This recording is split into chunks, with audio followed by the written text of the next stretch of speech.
Welcome, everyone, to this week's podcast broadcast of This Week in Science. Thank you for joining us for another episode of fun-filled science conversation, deliberation, and more.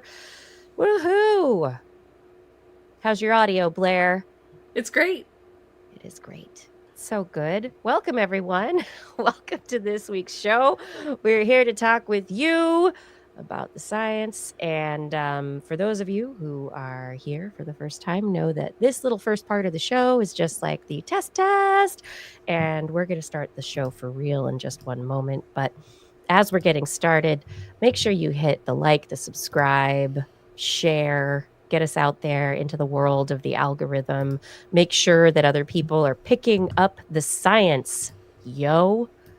I mean, I just want to say things awkwardly, say awkward things so that they're on record for my child to view videos where he can roll his eyes harder at me. So this is what we're working on. Yes, there is a little bit of a background hum. I think that's a computer fan or a fan going on in I can Blair's turn that place. off. Yes. I usually have it on to reduce background noise in the rest of the house, but I don't think you can usually hear it. I probably have it angled funny. I can go turn it off. Give me 1 second. Okie dokie. We're giving Blair 1 second to deal with that fan. And of course, while her audio is off, we don't hear it. I would love to know. Thank you for bringing that up. We probably could have done an audio sample, and we still can, to make sure that can be gotten rid of in the final edit if we can do a noise reduction later. I don't know how that'll work out. I know, Kevin Reardon, it could be the heater that I'm needing. Are you noticing me tonight? I've got my hat, I've got a scarf, I've got a fluffy sweater on. I may shed a layer or two as we go through the show and I get more animated. Okay, how's it sound? That's way better. Yes, there we go. Oh, and my backdrop just broke again. It's okay. Wait. No, it's falling down. I'm keeping it up with the paper clip right now. So this part of the show will be edited out for all of the podcast listeners out there. Hey, sponsor us on Patreon so I can get a proper backdrop, please. Yeah, I mean, Christmas is coming and Blair needs a better paperclip. No. I would just like one of those like trifold like changing shades that I could put up behind me. Like that would be great. Like a room divider. Yeah. Yeah, that sounds like a great idea. Yeah. I love this idea. I love if Rachel watches the video tomorrow as she's editing. I'm loving Paul Disney. Rachel, leave this in. This is real life, everybody. This is what it's all about. Doing a show together. That's right. Blair. Okay. You know what? I'm gonna put it on my my wish list. Because my birthday's coming too, and the holidays. I'm putting it on my wish list right now. Backdrop. That's wonderful. I already have headphones on here, so. Yeah, I do love the idea. I think if both of us got over-ear Princess Leia earbud headphones, or headphone covers, I think these are very uncomfortable. This is gonna be fun. Okay. No. Okay. They're too big for my ears. Oh, you need adapters for your ear. These are the tiniest ones. I guess I have tiny ears or something. I don't know. I didn't know this is a problem until now. Okay. People don't think about like the differences in the size of the ear canal. It's a very big deal. I am another person with a small ear canal, and so many wonderful technologies are made with this kind of one-size-fits-all ear ideal, and it's just like, shove it in your ear and it works. And no, it doesn't. For those of us who need a nice sensory experience in our ears, make great things for tiny ears. This is what we're asking for. Or If you anyone have those out there, headphones that goes over yeah. the ears that then goes around the back of your ears and then down behind, like from the late 90s. Give me some Those of are those. fancy. Yeah. Came with my Walkman. Anyway. In the ear, behind the ear, down the neck, behind the back. Yeah. Sound. Okay, I got it. Okay. Got it. Anyway, let me stop distracting us from actually why we're here. Why are we here? Oh. Well, I did some research this week, so yeah, we have Blair back. Let's do this show, everyone. Y'all ready? Y'all ready for this? I gotta move things around a little bit. I like it. There. Okay, we ready? I'm ready. You ready? I'm ready. Ready. In 3, 2. This is TWIS. This Week in Science, episode number 1038, recorded on Wednesday, November 19th, 2025. What does the bin chicken say? Anybody? I mean, somebody's going to know. Hey, everyone, I'm Dr. Kiki, and tonight we will fill your head with wolf tools, nightmare juice, and bin chickens. Been there. But first, disclaimer. With each passing, let me start that over again. With each human passing, our old ways disappear, but bit by bit, our culture moves toward the new. Youth celebrate progress. The old shake their heads at memories we forgot. And yet one day, we too will pass. Will anyone wonder at what is lost? Not as long as we're discussing This Week in Science. Coming up next.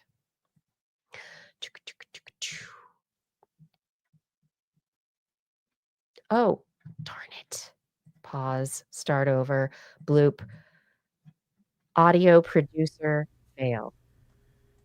Coming up next.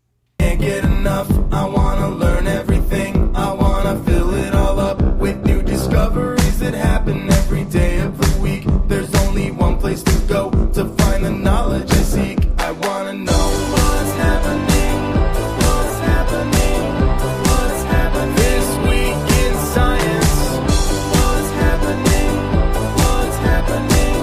What's happening this week in science? Good science to you, Kiki. And a good science to you too, Blair, and everyone out there. Welcome to another episode of This Week in Science. Blair's back. Hey. Yay. Thank you for joining us. Thank you, everyone, for joining us. I'm looking forward to a wonderful show filled with conversation and great news tonight. What do we have on the show? I've got tons of stories about artificial intelligence, aka LLMs, brains, neuroscience, a big question, ethically speaking, and the bin chicken. What's in the animal corner, Blair? Oh my goodness. Well, not bin chickens. Perhaps American bin chickens, seagulls. I also have woodpeckers and wolves and bees. Ooh. I like bees. Yeah. You won't like these ones. Oh, no. Well, great. Thanks for that. Bees you don't like. Coming up at 11. No, hopefully before then. Yes. Hey, everybody. If you're just sitting down to listen to the show right now, never done it before, make sure at this very moment in time that you are subscribed to This Week in Science. You can find us on all podcast players. Well, at least, most of the really good ones, I think. I can't say for sure we're on all of them, but we try really hard to be there's all the probably places. Some they invented yesterday that we don't even know about. I know. Yeah, there's so hard to keep up sometimes. But we are also live streaming Wednesdays, 8 p.m. Pacific time-ish, a little bit after usually we get started. There's parental duties involved. But That's on YouTube, Facebook, and Twitch. And those videos are available after the fact for you to watch if that's what you like to do. But the podcasts, we're out there. It's edited. It's wonderful. And you can find show notes, information about the stories, other fun information at twis.org, our website, where you can find links to our Patreon and our Zazzle store as well. You ready for the science, Blair? Yes, hit me. Whoosh. Okay, I'm going to jump in really fast with 3 quick headlines off the top. So, first story tonight is that the biobank, the UK biobank, has new data in it. This is hot off the presses. This is coming out in the UK Thursday, right now, today, November 19th. They finally released the final set of data on 250 metabolites in 500,000 volunteers. So they've been measuring what is called the metabolome. These metabolites are created when our metabolism is working. So when we're alive, if you're respiring, there's respiration happening, then there is oxygen getting into your body, and that oxygen and other stuff, molecules from food, etc., they're all being used to give you energy, to build new tissues, to fight invaders. Metabolism is essential. And when it goes awry and you have changes in your metabolome, if certain metabolic signals change, it can indicate early aging. It can indicate disease. It can indicate all sorts of things. And these metabolites can be found in the blood. So it can be as easy as a blood draw or a drop of blood to be able to see what's going on. This is including sugars, fats, amino acids. And now this data is available to UK Biobank approved researchers around the world. How many people did you say? 500,000? 500,000 people, 500,000 people. So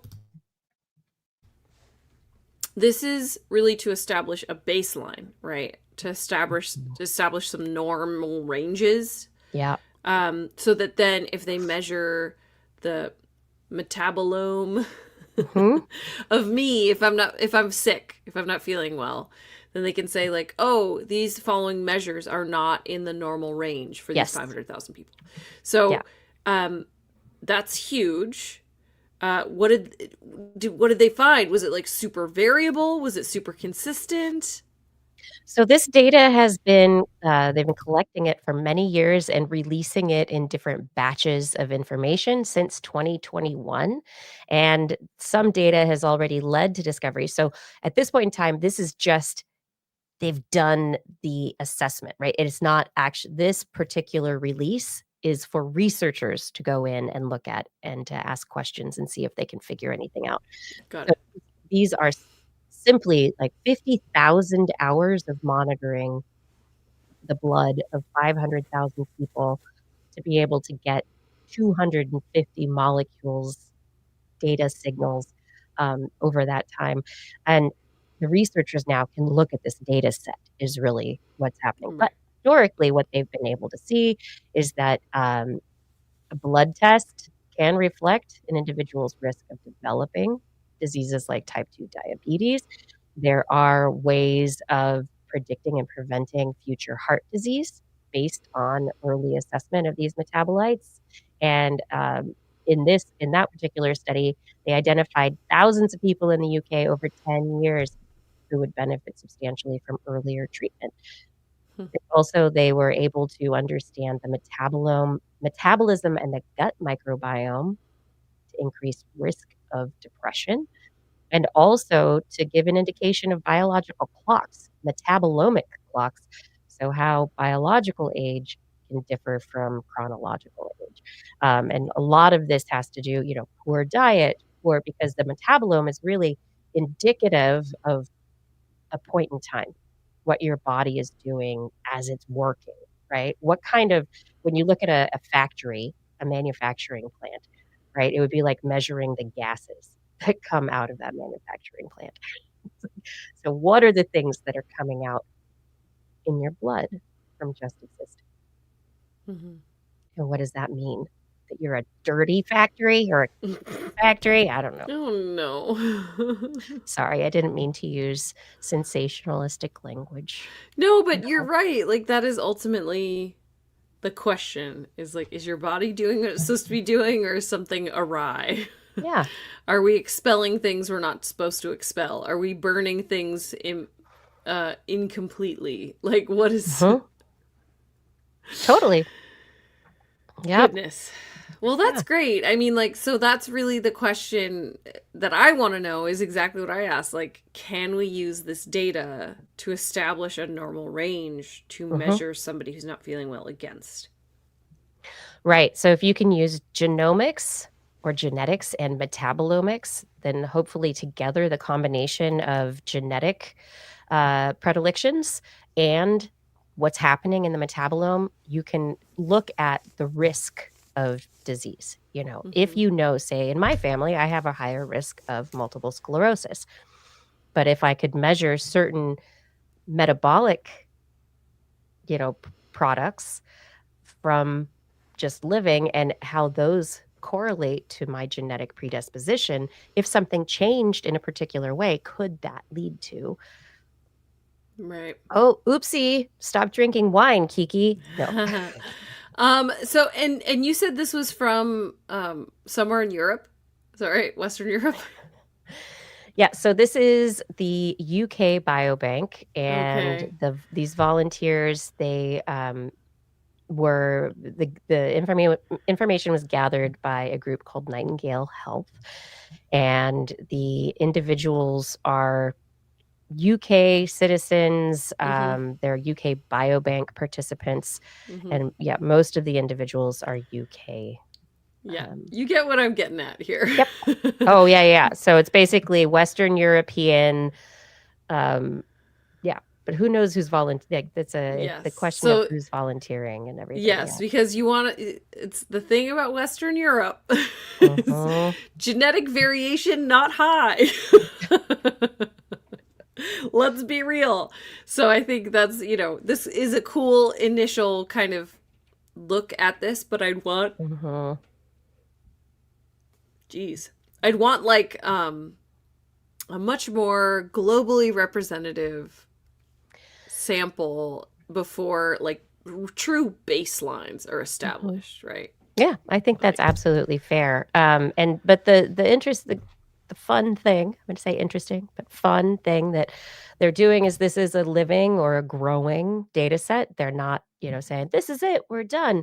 But the data that they are collecting, they so far have the world's largest set of whole genome sequencing data, imaging data from 100,000 participants, protein biomarkers from 54,000 participants. Since 2012, we have scientists from around the world using all of this data to look at risks, preventions, treatments, hopeful cures. And so we have, so far, there have been more than 18,000 peer reviewed scientific papers since 2012 published as a result of this data. 18,000. 18,000 That's too scientific many. studies. I think in 13 years, that's too many. You think? That's more than 1,000 a year. It's like, guys, chill. Or do a bunch of studies, but what'd you find? Yeah, Where are exactly. where are you going with this? Yeah, Yikes. I mean, Okay. the winnowing down to actually get to the point of application and making a difference in personalized medicine and people's day-to-day lives, that's, Yeah. when it really matters. Yeah. Yeah. I love you. Guys, chill. It's true. Like you're just that sounds like you talk about factories, you're a paper factory now. That's not helping anything. Ah. Oh my That's like gosh. you're releasing a paper to say that you're going to be releasing a paper and then you release that paper and say we'll have more updates for you in the next paper. Learn more this week in science in our next This Week in Science. Yeah. That's all about This Week in Science. Which week is this week? It's This Week in Science. Okay. In other quick news, we've got Blue Origins nailing their landing with the New Glenn launch vehicle. The landing booster landed successfully. The first time they tried to land it on their landing pad in the ocean, things went awry, landed kind of, and then it blew up. But this time around, second try, we have Blue Origin nailing the landing on their launch pad named Jacqueline. So, you said nailing the landing on Jacqueline. Yep, I did. I don't like that. Sorry. Bezos, no. That feels incorrect. I said that. He didn't say that. No, but you know that's why he named the landing pad that. I'm not in charge. I just report the news. Okay. Proceed. So everyone this week is talking about, surprise, surprise, the slow mover, Blue Origin, is making strides. And all of a sudden, we should be looking at Blue Origin when we all knew that Blue Origin was just taking the slower approach to get to the same goals. Next goal is to take a landing vehicle to the moon, which will be very exciting. That's the next goal? Yeah. It feels like they're skipping some steps. No, they landed. They're good. Let's keep going. Okay. But their goal also is similar to SpaceX in having reusable landing booster or launch boosters so that eventually it'll bring down the cost of our space travel. And Blue Origin is also very, very focused on developing these vehicles that will get us to the moon, back to the moon, that will be taking us to the new space station, whatever it is, that will be taking us to Mars, maybe. So the goal is to get off planet, serve commercial and government passengers, customers, eventually have humans go into the moon. And I think it's exciting to see the different strategies that SpaceX and Blue Origin have attempted. There's others still on the board. Space is big, so I think there's room for competition. So, Kiki, I have a question for you that I should know the answer to. Should you? What is the... Is this a math question? No. Okay, good. It is really a globo-political question. What is the jurisdiction of the moon? It is international or intergalactic. Right. According to whom? The United Nations? Who? Yeah. So there are United Nations treaties. There are agreements related to space, planets, moons, etc. Okay. We're not looking at manifest destiny on the moon, right? We're not looking at like staking claims on the moon. It's gonna be like Antarctica, I think. Okay. Where it's going to so. be, there's going to be collaboration, but when you look at Antarctica, many countries have different bases in different locations. But that was deemed acceptable by like an international panel, basically. They were like, yes, you may build this here. Yeah. So that is how that would proceed. Yep. Okay. We think, but as Kevin Reardon is bringing up, there is no global entity for enforcement. So that's the thing. That's where my mind went, is like, being drafted to the moon war, are you like on the Musk army or the Bezos army? Like, have you seen For All Mankind? No. Oh, just if you're asking these questions, I think For All Mankind, there's a bit of soap opera-ish kind of, the lives of astronauts and whatever, but it is an alternative. it's an alternate history. And I see. the story that it tells hits so many cultural issues. Mm-hmm. It's, and some things are very, very close to reality and other things are super far off, but you can see the way that people and power dynamics work. And the script is, for the large part, I think, it's an amazing representation of, our trip into space. And so with all the human foibles and everything. So Okay. yeah, I have so one I recommend it. I have one other perhaps very silly question, but maybe it's a legitimate question. I don't know. We're doing it. These headlines that you were gonna bring. I'm bringing things so tangential. It's like I know, my headlines are now bigger than headlines. Justin's not here, so I'm providing the tangents. Here we go. If you bring enough foreign material to the moon and you start building bases on the moon and you're essentially changing the mass of the moon, is that going to impact the tides? So I think the reality is that the majority of materials that are on the moon are going to stay on the moon. Okay. That we're not going to be mining too much stuff on the moon, maybe hydrogen 3. I feel like we're going to bring but- stuff though, right? If we're going to build. But that's going to be a small percentage Okay. of the total mass of the moon. So the idea is that the amount that we take to the moon is minuscule in comparison to the actual mass of the moon. The issue would be, like, say, with asteroids and comets, the goal is to mine them, right? That we could potentially use these interstellar comets, but solar system asteroids to be able to get materials and bring them back to Earth. Hopefully we wouldn't do too much of that with the moon, even though the moon may have some rare or very valuable resources that we could bring back, because it's the closest and most consistent thing that we could mine. Okay. So on the other end, so you don't think we're going to bring too much, but we might take away too much, which would alter the tides. Yes, if we took, but it would take a long time. Yeah, but, if we think about it, this is the kind of question that's important, because once upon a time, people didn't think that we could even impact the environment on the Earth, that the Earth was so big that we were just here and we weren't, we could build a dam, but that doesn't make a damn bit of difference. Sorry, had to.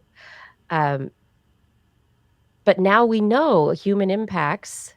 And what we've done is that we've changed climate, which has changed weather, which has changed all sorts of aspects of ecosystems. And, we impact these things. Long Koenig is saying the moon is already moving away. That's a natural aspect of our relationship with the moon. But if we were to, it would bias the relationship more if we were to take stuff and bring it back to the Earth too much.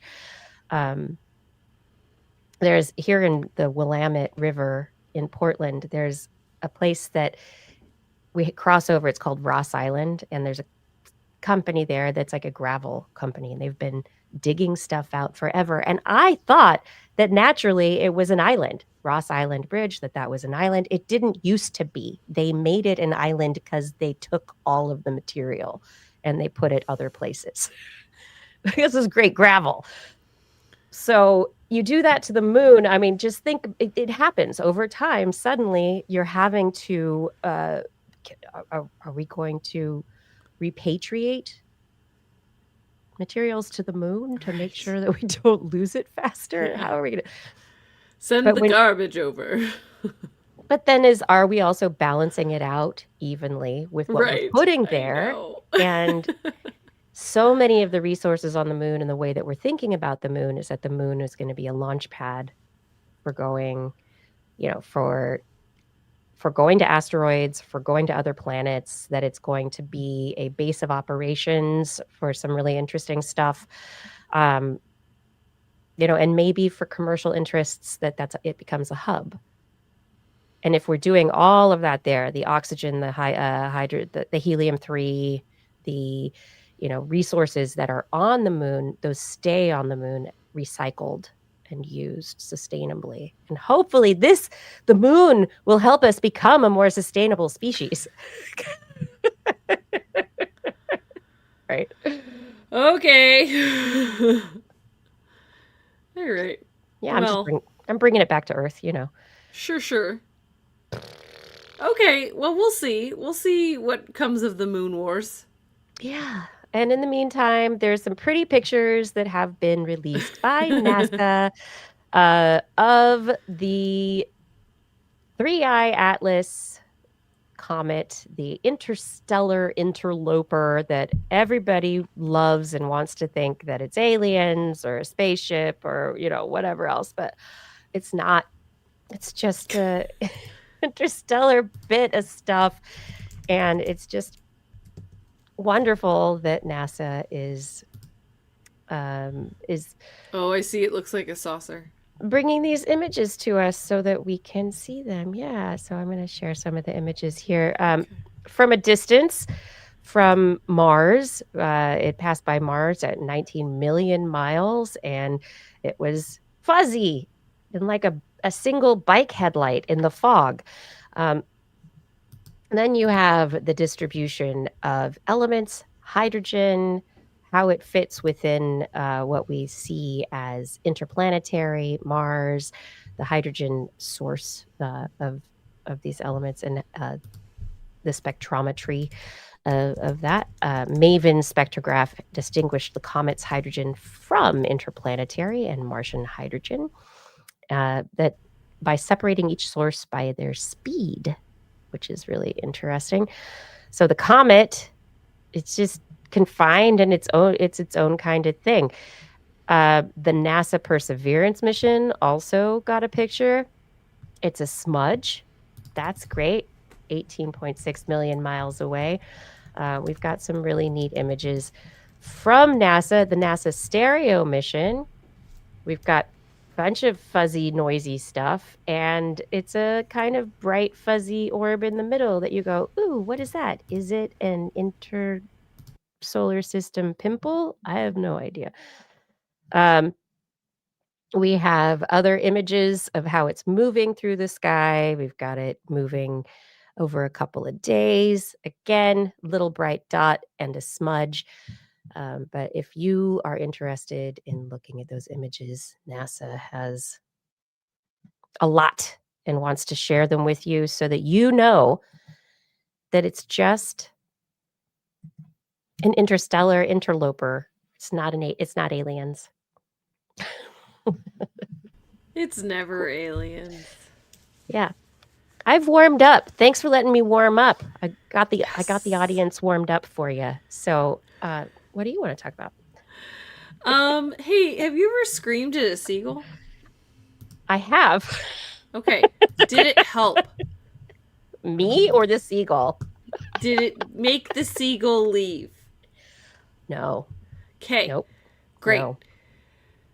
This week, a study out of University of Exeter showed that shouting at seagulls make them more likely to leave your food alone. But they don't Now, leave. The reason I asked you that question, Kiki, is that, as everyone knows, I've worked in zoos and aquariums. And you've shouted at seagulls? For 20 years. Yes. In the Bay Area, where there's lots in the Bay Area, of gulls. lots of seagulls. I also worked, the aquarium I worked at was on Pier 39, Seagull Central. I have a lot of experience with seagulls, and seagulls stealing food directly out of my hands. Seagulls knocking down toddlers to steal their French fries. Seagulls not caring. I've told you about the gull that decided, because I was picnicking on the beach in my bare feet, that it thought my toe was food. Mm-hmm. Yeah. Yes. We've told that story. Screaming at that seagull certainly didn't help. No. No. It wanted my toe. So I'm just gonna give it away. I think this research is bunk, but let's get into it. They tested a total of 61 gulls across 9 seaside towns in Cornwall. So that's strike one. Just some sleepy seaside towns in Cornwall. Half of the gulls exposed to a shouting voice flew away within a minute. Do you understand what a minute of shouting is? That's a lot. Yes. Is it just shouting, or is it shouting and arm waving and Right. aggressing? Because, Right. yeah, what does Yes. shouting mean? And it was only half of them. So I don't know if that's significant enough to say that seagulls leave if you shout at them. That sounds like a coin flip to me. I'm really having trouble with the statistics here. 15% of the gulls exposed to a just normal speaking male voice flew away. The rest walked away from the food, but they still sensed danger. 70% of the gulls exposed to a robin song stayed at the food. Well, Yeah. So, but also, this is just I'm just to clarify, because in the picture they have a figure that it's a speaker. it's a So speaker. it's not a person. It's just sound. Yes. Now, here's more issues with this study. They recorded 5 male volunteers. They had them uttering the same phrase in a calm speaking voice and then separately in a shouting voice. They adjusted them to the same volume. So it had nothing to do with volume. It was all about the acoustic properties and the tone of the voice. And so they would assume that the shouting is scary because it's loud, but in this case, they matched the volume of speaking. So it was just the way the words were being said. And so their conclusion from this study is that gulls pay attention to the way we say things, which we don't think has been seen before in any wild species, says one of the researchers. Bunk. Also bunk. Bunk, I tell you. They're saying only domesticated species like dogs, pigs, and horses have shown this response, which I worked in the zoo. Anecdotally, I know that animals care if you yell. Yeah. For sure. They know what it means. They can tell based on, your body language and the tone. But this is taking away the body language. It is just tone, right? But if you're trying to make a quality judgment on whether wild animals have ever paid attention to shouting or not, they definitely have. They definitely have. That's absolutely ridiculous. If you didn't find research about that, it's because there isn't research yet about it. But that doesn't mean it's not happening. This is okay. Here's a pet peeve I have with research studies: is that sometimes they will say, this is the first time this has ever been observed. Yes. Now, what they need to say is this is the first time this has ever been observed and recorded and published. That is a very different quality than saying no one has ever seen this before. No, Jim down the street has seen this before. What are you talking about? Ask a kid. You don't... Yep. You know what I mean? It's just, it gets me a little frustrated sometimes because I feel like because there's this desire to speak scientifically and to say that this has not been measured before, it turns into this. It hasn't been measured, so it's not happening. Which is ridiculous. Yep. So, for one, fair. obviously animals can tell if you're yelling and react to it. For 2, seagulls don't. They don't care. The study they need to be doing instead of domestic versus wild is urbanized versus not. Is city seagulls in San Francisco versus seaside seagulls in Cornwall. That is the research that needs to happen. Also, not just male voices, guys. What are you doing? Only male voices? Why'd you do that? You tried to reduce a variable, but really, you can't draw any conclusions based on that. All you can say is that half of these seagulls responded to these particular recordings. That's the conclusion that you have. So, two observations and questions based on this so far. So, just the difference between, there were fewer seagulls hanging around anytime there was a sound of a human voice, right? Speaking or shouting, it was fewer seagulls stuck around than if a robin were singing. What does this mean about what they know of the context of the bird, understanding humans in the environment versus robins in the environment. Second, there's no difference between shouting or speaking, but is there, like, we talk about like Americans going to other countries and shouting on their cell phones all the time or shouting at their kids. And I'm just wondering if there's just a common, do people in Cornwall just shout all the time? Is that speaking as well? I don't know this. Great point. And if people are speaking loudly or shouting, or like if you're sitting in a cafe trying to eat your lunch and there are people talking in a way that is like for attention, don't you want to put in earplugs or take your lunch and leave? Right. So that's another really good point is how are you measuring speaking? Yeah. Because the way that I speak to somebody that I'm upset with versus the way I speak to a group of people versus the way I speak to someone who's having a really hard day is three very different kinds of speaking, but that's all speaking. None of that is shouting. So like, you're so good, Blair. I mean, if someone's having a bad day, I'm like, stop it. No, sorry. Well, now you're shouting. Yeah. But it depends on who's having a bad day. Is it someone I care about and respect, or is it someone that really bothers me? Anyway, yes. So I think that that's the other piece of this is that they're using something that's extremely dynamic, which is the human voice. And they used only a few subjects, all male. They didn't qualify what kind of speaking they were doing. Which is it's very important. What is that? Like put a puppy in their lap and then have them read it, right? Like so that they're nice and calm. Mm-hmm. Yeah, I don't know. This feels like an insane study. I read this and I was like, this is nothing.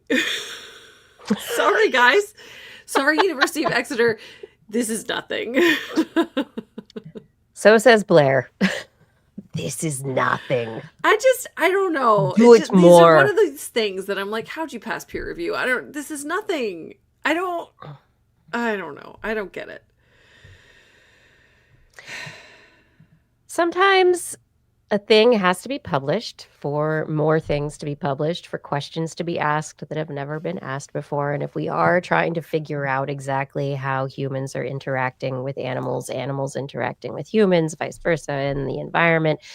And I had a study that I think I'm going to be, I think I brought it for this week, but it's related to urbanism, right? So it's the question of what do we understand about animals in urban environments, because historically we just ignored it, right? And it's just been this kind of like, oh, recently over the last 20 years, do city birds change how loudly they shout their songs and calls? Yeah, they do. They have to be louder.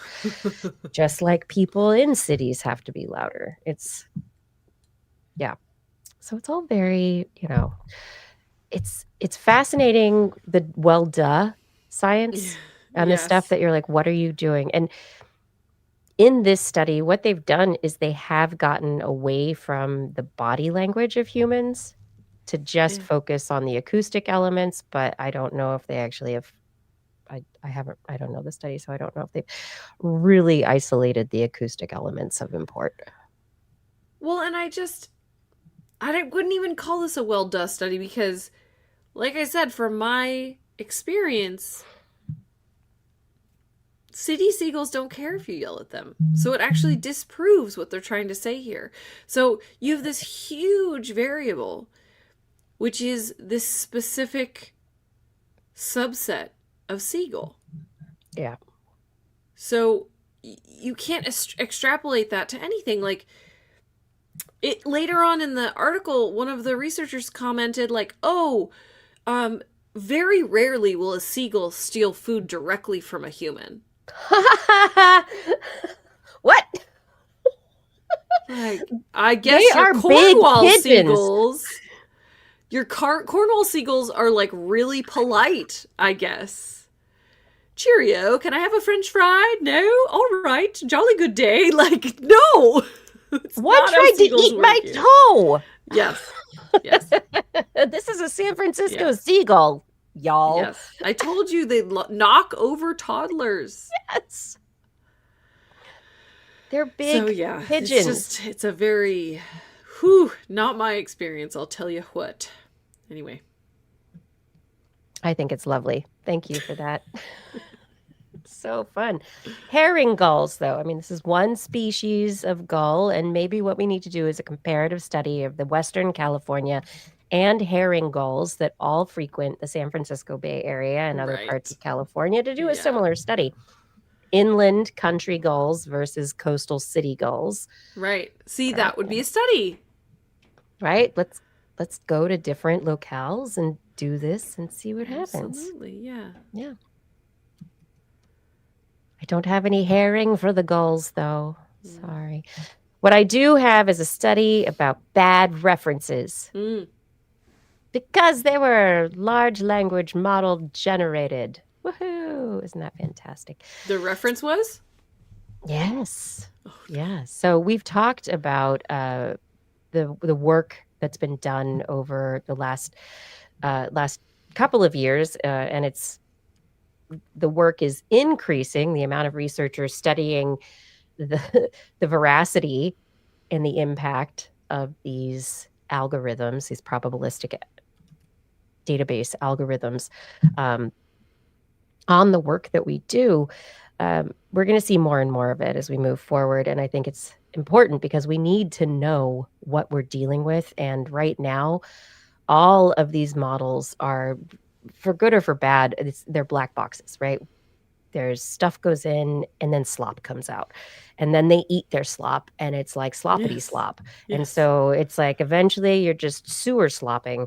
And that is the internet of the future. And do we want this to happen to science? No.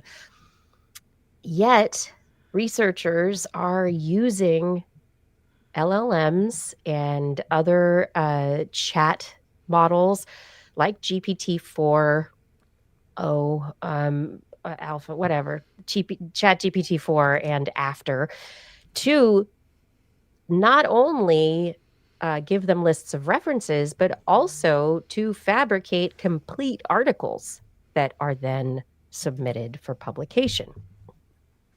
And so we have seen the number of these falsified articles being reported in the literature. We have seen stories about the fabrication and inaccuracy of the bibliographies, of the references that, hey, they just made the chat whatever model made up what it wanted to fit the situation. And so these researchers, for this particular study that has been published in JMIR Publications, Mental Health, they looked at, title of the study, Influence of Topic Familiarity and Prompt Specificity on Citation Fabrication in Mental Health Research Using Large Language Models. So they're using GPT-4 Omni outputs and wanted to examine the frequency and nature of citation fabrication and bibliographic errors in the outputs when generating not just bibliographies, but literature reviews on mental health topics.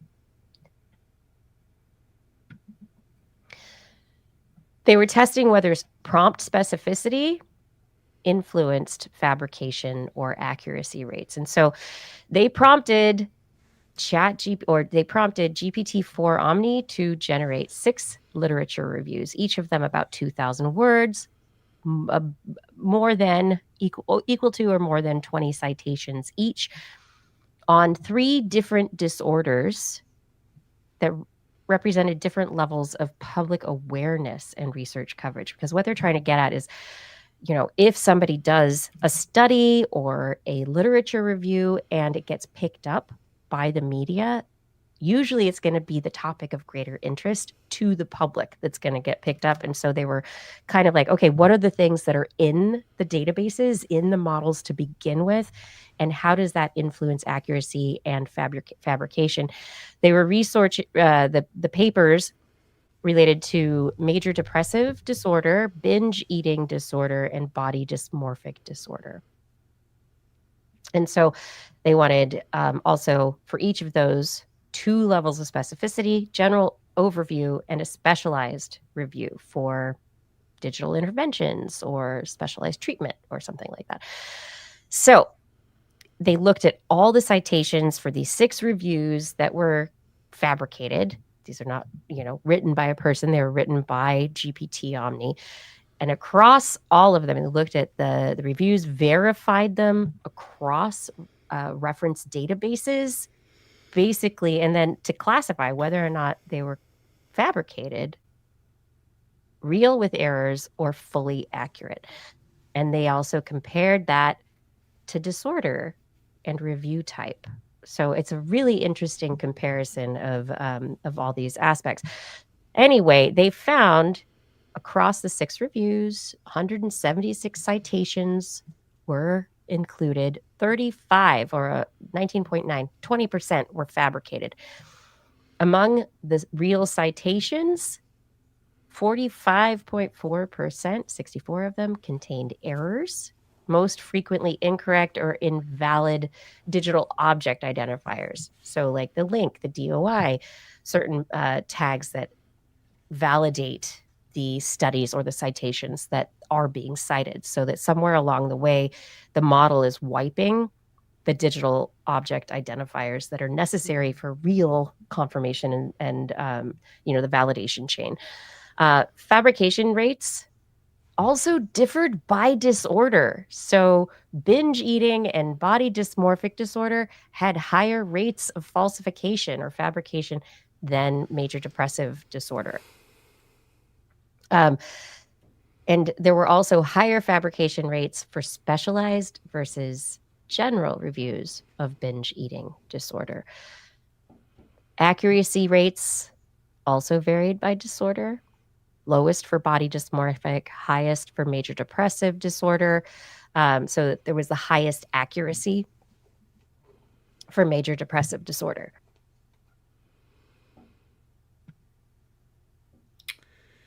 So basically their conclusion is that it's not accurate enough. And that if you're creating a system where the data is going back into the system, and you're also giving information to the public, issues about mental health that are going to influence psychiatric care, treatment, or the way that people live their lives because they've gotten health information from the internet, from whatever. Or the way the government makes decisions, or absolutely. So, so I could be wrong, but I have the vibe, I have the feeling that the LLMs weren't this bad a couple of years ago. I feel like you could. They didn't have as much data either. They hadn't. No, they hadn't eaten as much of their own slop. Right. So one thing, they hadn't fed themselves garbage. But also, I felt like they were less likely to fabricate. And they were just more likely to, not completely respond. Or do a partial response. Or to say, I can't find that. Or something like that. Those were also earlier versions. Right? Yeah. So along the way, right? Yeah, they've lost their way. There was some point that these people building these models should have made sure that the emphasis was on being correct and leaving gaps when they didn't have information versus fabricating information. And somewhere along the way, the pressure was put on, or the emphasis, I guess, was on a complete answer versus a correct answer. And I feel like it's that whole thing that years ago I brought up. I saw this guy on some Wirecutter video or TEDx or something, or Ask an Expert, I don't remember what it was, talk about how he was an expert in large language models, and his theory was that the current iteration of quote-unquote AI was going to collapse. And so I think this was what he was getting at, was that it's not good enough. And so it's going to continue feeding itself the same Yep. errors, and the errors will get larger and larger and larger until the entire system collapses. Yep. The question is, what will collapse with it? Like, are we going to be unable to parse out real from AI generated items? Are we going to be unable to parse out AI generated articles from real articles? Are we going to be unable to parse out AI generated fiction from human generated fiction, right? Like, how are we going to be able to like scrape back to where we were if this version of AI language models, if they collapse? Yeah. And secondarily to this, there is an entire study out this week related to a survey of novelists, fiction writers. 50% of modern novelists, this is based on their survey, of course, are convinced that AI, these LLMs, are going to replace them. So your comment about, human generated or AI generated fiction, or even nonfiction, how are we going to know? This last week has created an entire controversy around artificially generated music. Right. Spotify has several artists, quote unquote, that have had successful songs according to the metrics that Spotify uses for success. Which is partially Spotify forcing those same songs on people. It's like they Yeah. shoved them into playlists and they Yes. didn't have to. So why, Yes. because they don't have to pay the AI artist. Right. That's why they're doing it. Yes. So anyway, yeah. Hi, capitalism. What's going on? Why isn't my AI answering annoying emails, doing my taxes, like doing the things I don't want to do? Why is it taking away my art? I want to do art. Right? This is the point. And so I feel like there is an interesting split that's going to happen. People are talking about authenticity and how in music, digital is not, it has been a way for artists to find new audiences, but what's going to happen is that the real world, concerts, real experiences are going to be the things that matter to people because they're the experiences that can be shared with others. And where artificially generated music or art can fill in it can fill in the hold music. It can fill in your background on your computer if you don't care about that stuff. Like, there are places that it's a gap filler, but when it comes to human interaction and the reason that we interact with art and music and these things, it is about the humanity. It's not about, and of course there are going to be people in weird clothes being awkward with each other at art galleries talking about their generated art, and it's going to be full of art talk, and they're going to make money. They're going to, Bitcoin will change hands, whatever. They'll feel fancy. The rest of us, we're going to go to a club. We're going to invite somebody over to our house for a piano recital. We're going to enjoy art together. We're going to make art together. There's a reason you go to see a band live, even though some bands sound better live. Okay. Yeah. That is true. But some bands do sound better in the studio. But you still pay to go see them live. Agreed. Why is that? Because it's part of the experience. The people. The people. It's the other fans. It's being a part of all of that.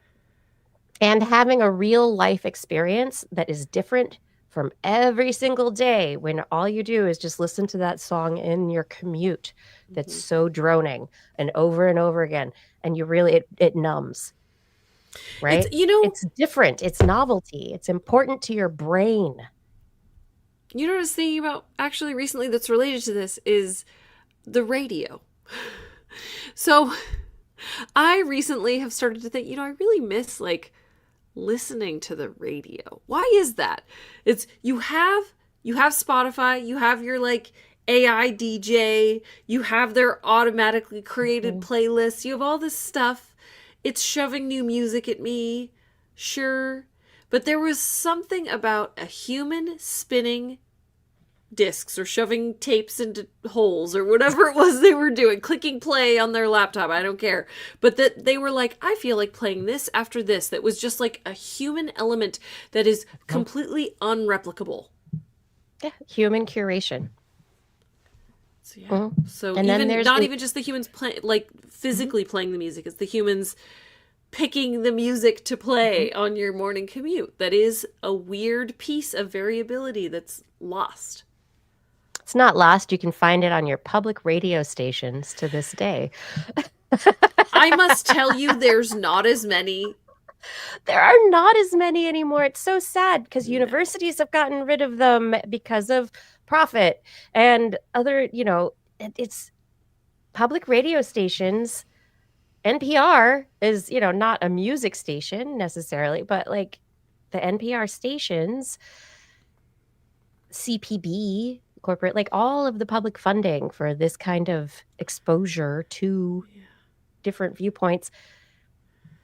Yeah, it's amazing that after so many years of going, oh, they're not going to take it away. Nobody can take that away. It's like they did take it away. Oh my gosh. College radio stations.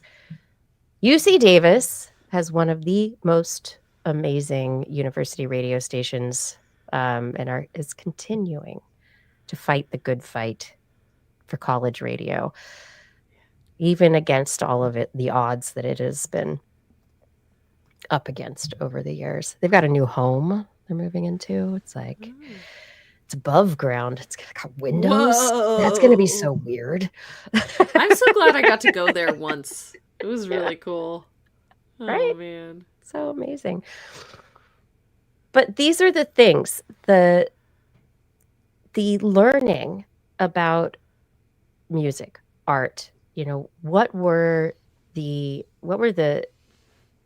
inspirations behind where artists historically have come up with their new perspectives that help to push viewpoints forward. Science is in the same place as art in the sense that it pushes against what we're comfortable with, right?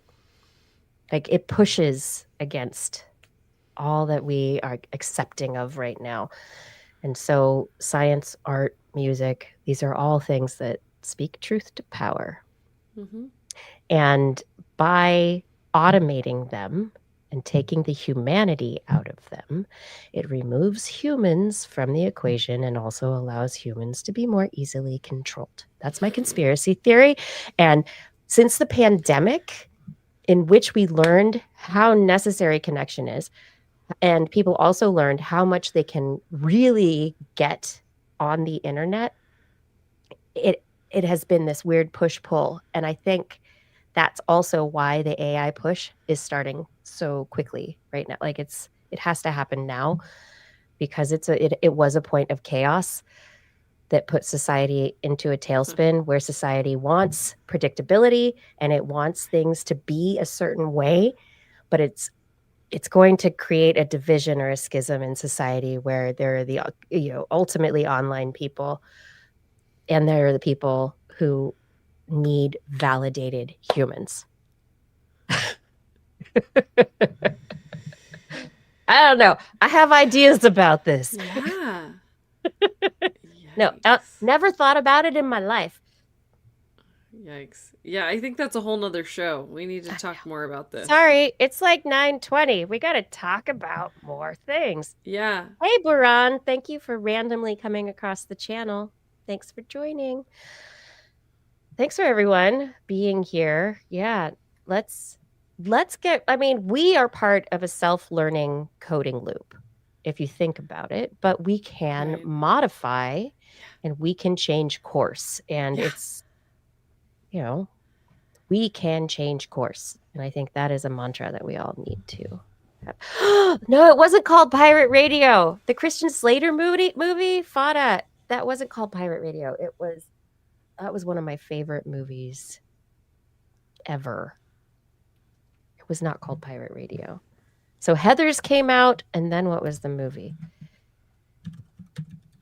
Who's going to get it first? Pump up the volume. That's what it was. Never heard of it. What? Yeah. Wait. Okay. All right. Second assignment, Blair. Okay. Pump up the volume. This is a movie about teenage, like, renegade radio people, and it's incredible. Like, it has to do with like control of the airwaves, and this is before cell phones. This is, it's a I think this is like this is one of the movies that really helped me develop my punk ethos, even though it wasn't really punk because it was kind of status quo at the time. But whatever. Yeah, whatever. The Heather's the cover volume. is Come on, everybody. very 90s. All right, it's going on the Those list. were 90s. Tell me about bin chickens. You want bin chicken now? Yeah. Okay. So last week I was on Blue Sky and I was like, what's in my science feed? And I'm scrolling down the list and I found the announcement of a paper. Bin chicken, targeted metagenomic coassembly for the efficient recovery of novel genomes. And I went, okay. So what they're doing is they have a new methodology for if you get like a sample from a mud pond, of being able to look it up against reference genomes and then be able to go bloop, bloop, bloop, bloop, bloop, put things together and highly accurately be able to identify organisms, be able to identify novel organisms. Bin chicken, the issue is low abundance microorganisms are often missed due to insufficient genomic coverage. So the bin chicken is an algorithm that substantially improves genome recovery through automated, targeted selection of metagenomes for coassembly based on shared marker sequences derived from raw reads. Basically, they take these reads of the genome sequence, look at shared sequences, look at divergence from known reference genomes, and then with the algorithm prioritize and recover new genomes. This is cool because new genomes means new organisms. They applied bin chicken to public metagenomes, co-assembled 800 sample groups, and got 77,562 microbial genomes. The first genomic representatives of 6 phyla, 41 classes, and 24,028 species. So these are brand new microbial species added to the tree of life. Great. This is new technology. There are groups all over who are doing this kind of work to develop these algorithms and these ways of identifying what we can't see, right? Based on the base pairs, the amino acids that are present in a sample. And I love the algorithms because they're like, oh, this is what we have and what we've measured, but there's this other stuff in there. And so I was like, oh, interesting. Why is it called bin chicken? That was my question. And this is where the story veers, because I started looking up, and apparently in Australia, Yes. the white ibis, or the Yes. Australian white ibis, Yes. is like a pigeon, is like a seagull, gull. It is called a bin chicken. It's also called a tip turkey. There are multiple names for the Yeah. bin chicken. So in do you know Australia. why They I also know what a bin chicken is? Sandwich snackers and picnic pirates. That's all. Yes. Picnic pirates. I know because this is really embarrassing actually, because of Bluey. There are bin chickens on Bluey. Yes. So Bluey's Yeah. Australian, right? Yes. And Yes. so with a child, you obviously would. Yes. Yes. Be I'm not familiar watching it on my with- own. I will tell you that. There are some kids shows that I discovered with Kai that I was like, I actually would watch this on my own. I might. I don't think I'd start on my own, and I don't think I'd admit to it. But it is good. I enjoy watching it, but it's because I have a child. So I went on a bit of a rabbit hole, and I think this is the interesting aspect of the cultural perspective, where now we have a metagenome algorithm that's called bin chicken that may help us discover new species from the garbage. From like the trash bin of genomic history. And these bin chickens, these Australian white ibises, they've become known for being very well adapted to garbage bins. So there were 3 species of ibis in Australia, and the white ibis has since evolved or adapted to urban environments. And this is the urban animal story that I was kind of thinking about, is these ibises with their long bills have become refined to take advantage of different resources like garbage bins. So the bin chicken is able to live in the cities of Australia and take advantage of the urban garbage issue and eat from their garbage bags because their bills are so wonderful at piercing plastic bags and then digging deep into them where no other animal is capable. There's another piece too, which is they're bald. Yeah, so they're like vultures, right? Exactly. So it helps them they could stick their whole head into the garbage. They're scavengers. And get covered in a bunch of muck, and they won't mess up any feathers. It won't impact their ability to thermoregulate. It won't impact any. They're good. They're fine. So the bin chicken has a wonderful sound. That it blends in with city traffic very well. They don't act like raccoons. They're not cute like that, but they will knock you over. So, all right, we gotta have a conversation real quick. You think raccoons in the garbage are cute? They are evolving, and there is I saw that. Yes, there's research out. Getting, they're getting cuter faces. They're getting the puppy face. I know. Because we give them the food when they're cuter, right? Is that who's doing that? Stop doing that. Stop feeding the wildlife. Okay? But also, my experience with raccoons is that they're actually extremely dangerous because people do feed them. Have you heard them in the night? Used to being around people. They sound like cats. So I used to run across raccoons on my way walking from my parents' house to the zoo. When I worked there. In the fog, in the morning. In the fog, in the dark, in the winter. I would come across raccoons. They'd be standing in the way at a trash can. And I would have to cross the street. They would not move. In fact, they'd get up on their hind legs and start chittering and screeching at me. And it's like, okay. Yeah. Okay. You may have the street, raccoons. I do not consider raccoons cute. Oh my goodness. Well, one of the things that is wonderful, though, is that the Australian white ibis has inspired art. It has inspired a love of the bin chicken in Australia, where people are using the bin chicken as a representative to address human flaws when it comes to garbage, climate change, other ecological issues. It's also the inspiration for videos, movies, song. And there is a song about birds, which I cannot play here for reasons of copyright. But if you look for a song about birds, this is a wonderful song. Van Vuren Brothers. VANVUUREN Bros. And it is a wonderful song.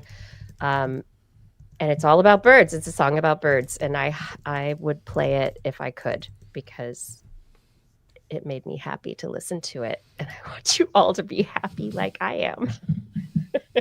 Blair's going to be happy now. Yeah, I looked it up. Mm-hmm. Nice. Anyway, But this is, I think, this cultural aspect of the Australian white ibis and the adoption of this species adapting to urban life is like it's a wonderful example of humanity rolling with it and like not just accepting it, but also going, yeah, we're going to run with it. And so Australia has taken the bin chicken to amazing heights. And now we're talking about it here on TWIS. Hi, Kevin.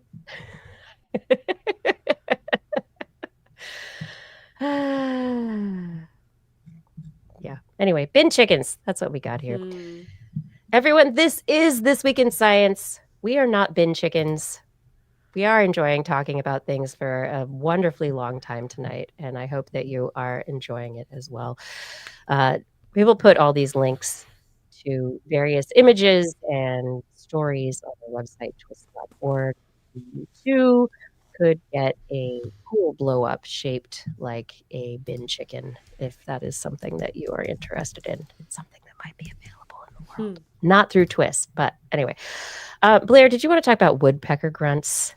Why don't we just enter the animal corner at this I was juncture? thinking that it was about time for that. So please help TWIS in this time of giving and thanks. TWIS is listener supported, and it's listeners like you that help us do what we do. Blair maybe needs a new computer again. It's been a while. Oh my gosh. Maybe it's time to get small with a backdrop and some headphones. Yeah, she needs a backdrop, some headphones, and a computer where her microphone works all the time. These are things that we're looking for. But your donations, your support helps. And so at twist.org, you can click on the donate through PayPal link.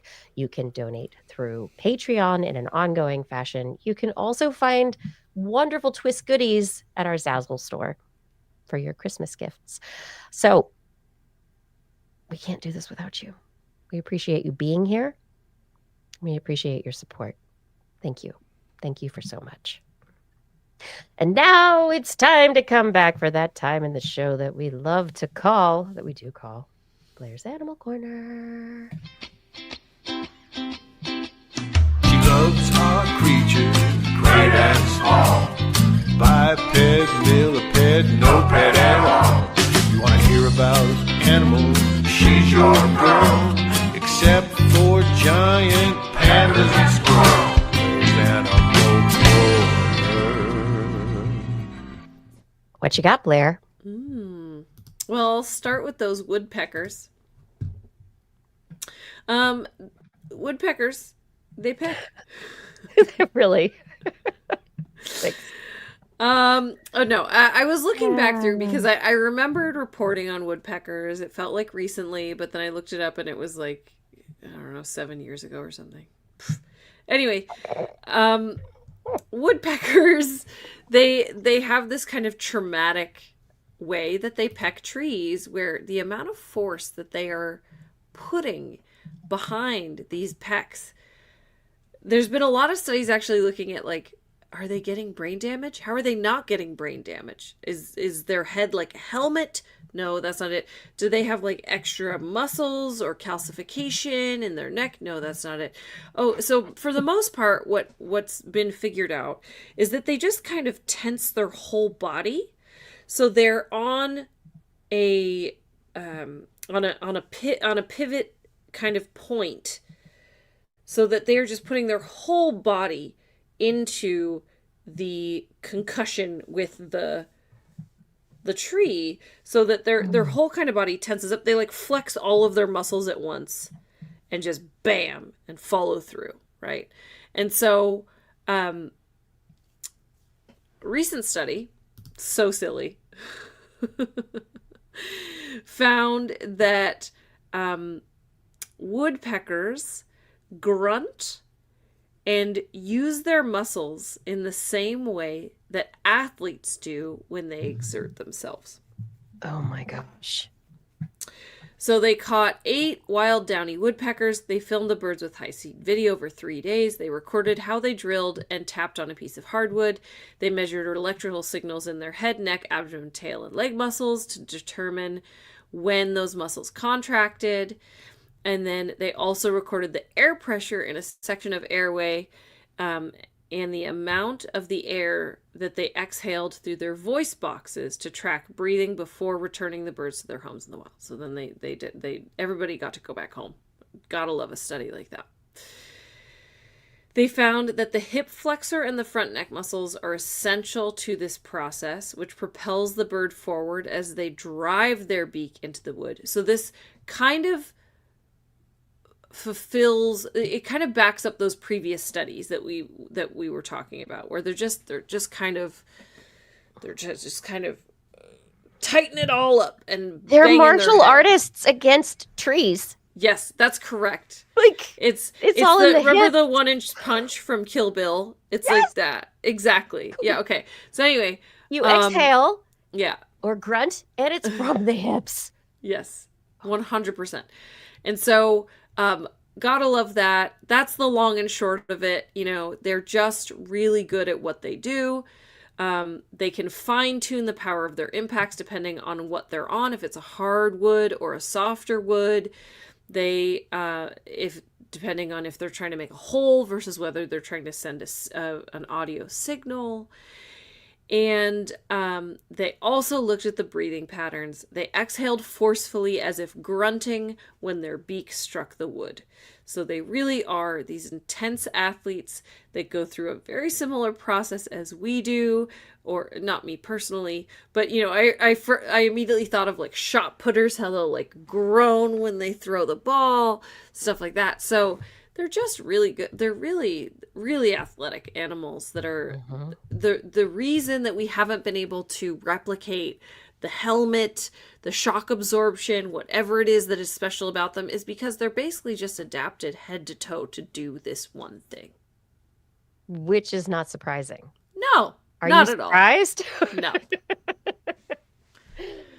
So it's not any more complicated than that, and unfortunately it doesn't really look like there's anything that we can do with that information. So here we are. But I mean, the other angle of it is that if we want to make use of this kind of thing, then we have to understand the full adaptation, right? That anything that is implemented needs to, it's not an add-on, right? It has to be exactly. Yeah. So it's like a race car driver knowing when to tense, when to relax, when to breathe, and how the car and the seat and everything are all fitted around the driver, right? So I would say you're not going to make a better football helmet with this, but you might be able to make a better robot that drills holes.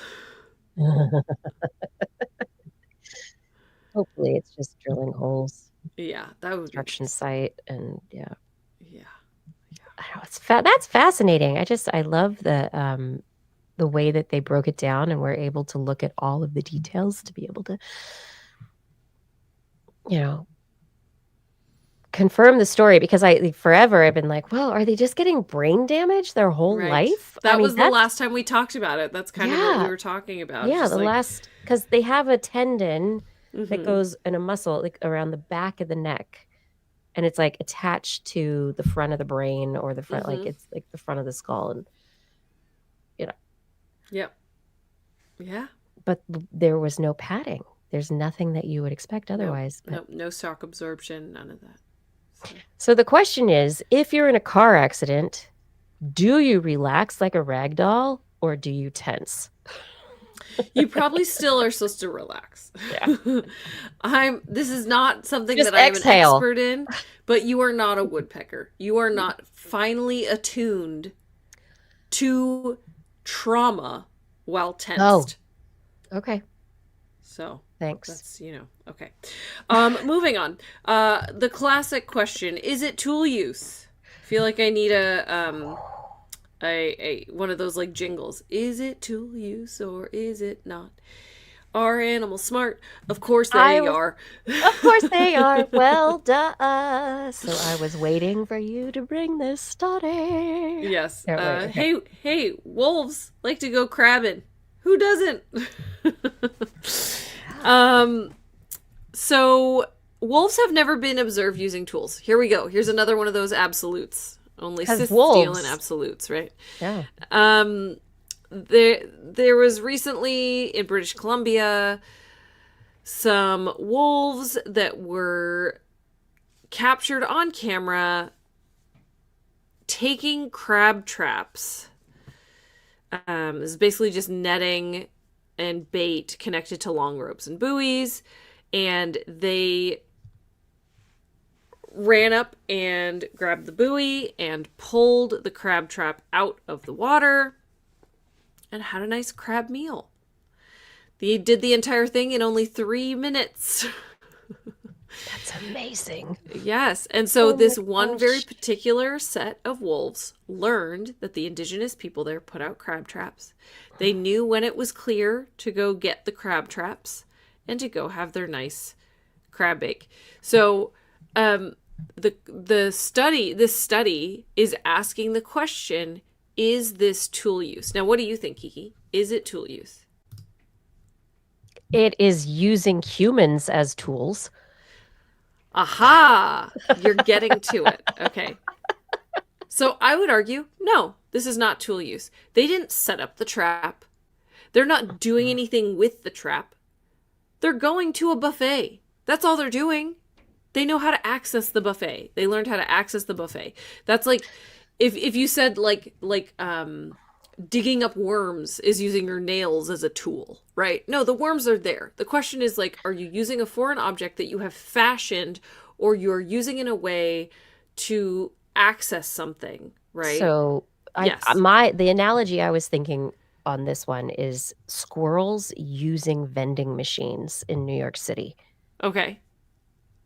They're designed by humans. They've got a treat in them. Squirrels have watched people forever access the treats. Now squirrels can get inside of them and get the treats. And be Right. happy, right? They figured out how to access the buffet. Is that tool use? No. No. No. But I think you bring That an is interesting really point, smart. Kiki.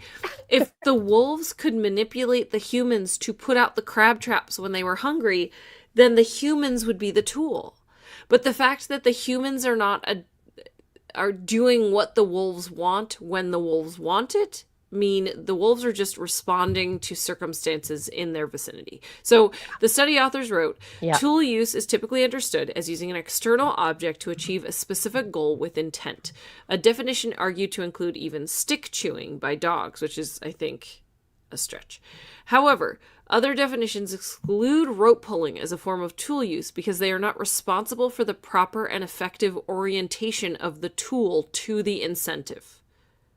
I mean, pulling a rope, it's one way or the other, isn't it? Like, haven't we said that crows or ravens pulling strings or ropes access food? Is a proof of intelligence and logical thinking, but is not tool use. So that's Okay, like so the cause and pulling- effect. So the pulling of the rope to get to the trap at the end of this, it's a puzzle. They're solved a puzzle. Right. They're solving a puzzle. They're not using a tool. Those are It's different like- things. They are it's- both measures of intelligence, for It's sure. like the British tits. It's like squirrels. It's like, yeah, they're smart. For this to qualify as tool use, they say that, quote, the animal must produce, not simply recognize the proper and effective orientation between tool and incentive. So that's the other piece, is that, like, if they push the crab trap into the water, caught a crab, and then pulled it out, that would be tool use. Did they go fishing? Did they take the Right, crabs and exactly. then put it back? They Did also they don't reset know it? Yeah. if it's just one wolf or several wolves. They had a second video almost a year later where a wolf was seen pulling up a partially submerged crab trap, but not pulling in the buoy. So it could be the same wolf again. It could be a different wolf. And so essentially, I only bring this to say, like, this conversation is still going. It's still relevant in the zoological community to discuss what is and is not tool use. I feel like it's there's a part of me that wants to just very, kind of dismissively say, who cares? Who cares what a tool is? Well, because, okay, so let me go back to like, to my age-old thing of like, we want to categorize everything, when in reality, it's a spectrum. Mm-hmm. There's gradations along the whole spectrum. This is not zero tool use, but it's not 100% tool use. They are using an external object to achieve a goal, but really all they're doing is pulling crabs out of the water. So, and Fada's saying that if they used a mechanism or a latch to get the crab trap, that would be tool use. I would argue it is not if they are using it the way that it was intended to be used by the human, because so if you think about a dog using a puzzle to eat a treat, that is not necessarily tool use. No. That is, again, a puzzle. That's solving a puzzle, but that is not tool use. So it's really just like another way to measure if an animal is smart. Wolves are very smart. But they're also, incredibly, and they're socially smart. And but I love this last video in the paper because there's a raven that's hanging out as well. Like there's a tool user. Yeah. So I'm like, here's the wolf that we're debating, and then we've got the raven who's hanging out going, you get the crab? What's going on?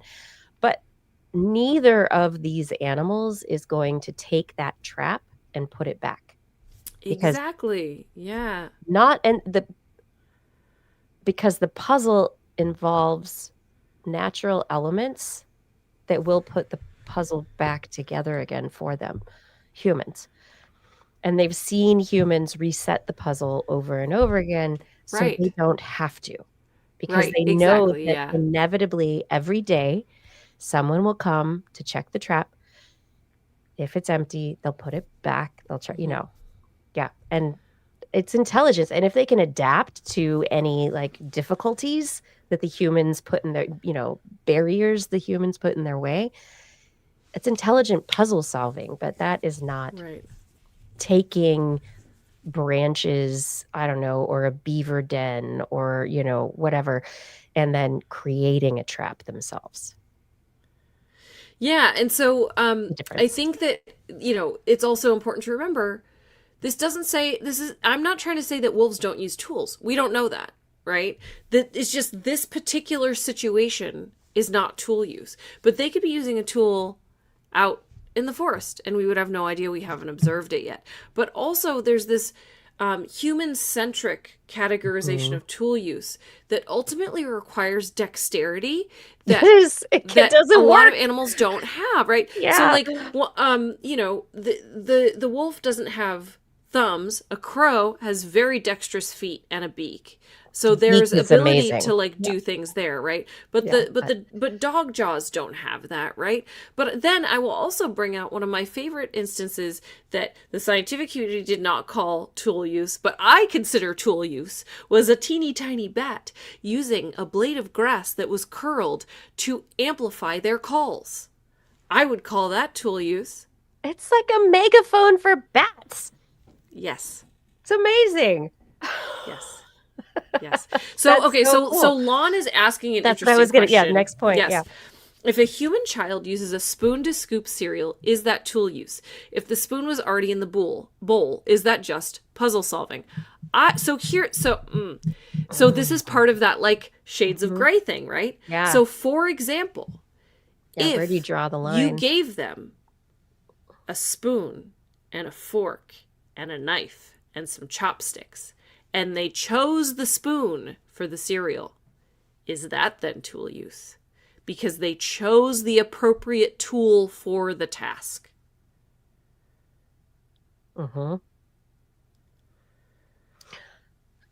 However, these things are so interesting because people have different ways of using the same tool for different tasks. And I will use a spoon to eat like a soupy gnocchi, instead of a fork just to eat the pasta, I want the spoon to get that gnocchi pasta and the sauce and everything, right? And I put it not on a plate, but in a little bowl plate. Right. So Yes. it doesn't spill, you know. So it's like- this is also an important reminder that colloquially how we use words are not necessarily how they are used in the scientific community also, right? Yeah. So like Mhm. the way that you and I use that spoon to eat cereal, we would call that a tool in how just English language works. But how you would use that term in a zoological context, that's not tool use. So yeah, but I think getting back to like the idea of knowing that there's this understanding, having the intelligence to understand there's a system where things work a certain way and that somebody will fix it and that you can take advantage of it with your limited dexterity, say a toddler or a wolf. Your mom or human is going to come around and reset the situation at some point, right? You don't have to know how to use the spoon, right? So as a toddler, you're like, spoon, it's just a thing, right? It is solving a puzzle. But at a certain point, your intelligence realizes that this spoon can be used to scoop dirt.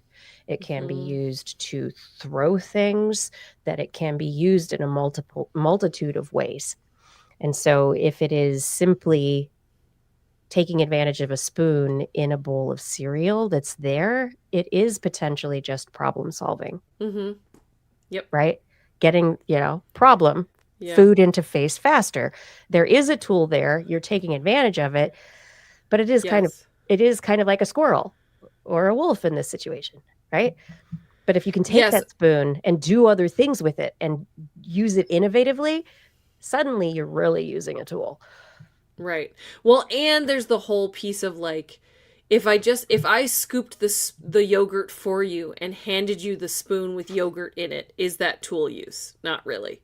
No. If you're spooning the yogurt from the bowl into your mouth, you're getting closer. So I think that's part of the whole like tool shades use. of gray piece is that goal oriented. Yes. Knowing how to use objects in a goal-oriented manner, right? Yeah. So it's tough. It's not a perfect definition, and that's also why I brought the story, because it is complicated. But I do agree with the researchers that this is not tool use, ultimately. Okay, so they have said ultimately it is not tool use. Correct. Okay, great. Yeah. So I don't have to be upset. I have one more story, which I'm shaking nightmare my juice? dog treats at my dog, and she can't even reach me because she's in a pen. So hold on one second. Because she's barking. Sadie, we love you. Okay. Hopefully that made it into her pen. I threw it. I'll have to check on it later. Hopefully it's not just outside the pen taunting her. Okay. So, ants. Some of them are friendly and nice. They live in colonies. There's a queen. It's all good. You only sound like this when it's going to get ugly. Scientists document a new form of host manipulation where an invading parasitic ant queen tricks ant workers into killing their mother. What?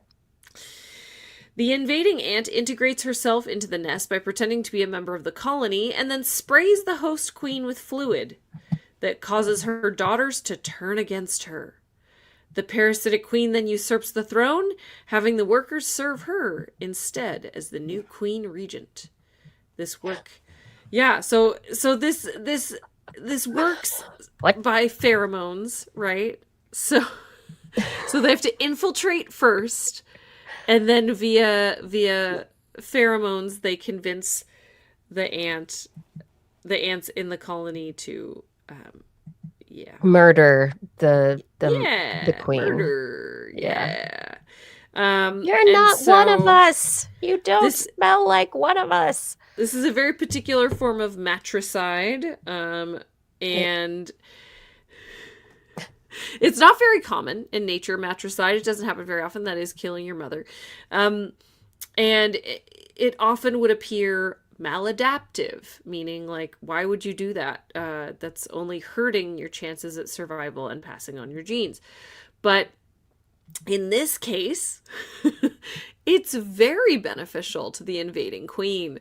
I'm going to say it stinks. Yeah, but they're claiming that the offspring benefit from this matricide. How? What? Well, or specifically that it's not that they benefit, but they're not hurt by it. Ooh, There is no like profit. homeopathy. Like, yes, yeah. So it's basically like, yeah. Yeah. So these are Lasius orientalis and Lasius umbratus, commonly referred to as bad smell ants in Japanese.